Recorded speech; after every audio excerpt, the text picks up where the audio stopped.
दुख और गम की इस घड़ी में हम सब एक दूसरे के लिए सहारा बनेंगे इंशाअल्लाह। और मैं अपनी कौम और अलीसद बारा के चाहने वाले जो क्लाइंबर्स है और उनके चाहने वालों से वो यकीन दिलाता हूँ कि इंशाअल्लाह वालिद का जो ख्वाब था और एडमिशन था उसको जारी रखूंगा और उसी के नक्शे कदम पर चलूंगा।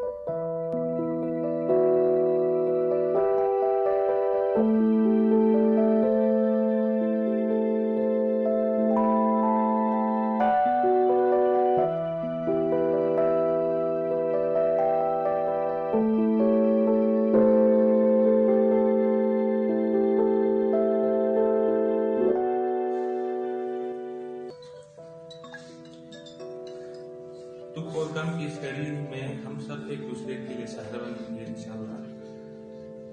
और मैं अपनी कौम और अलीसद बारा के चाहने वाले जो क्लाइंबर्स है और उनके चाहने वालों से वो यकीन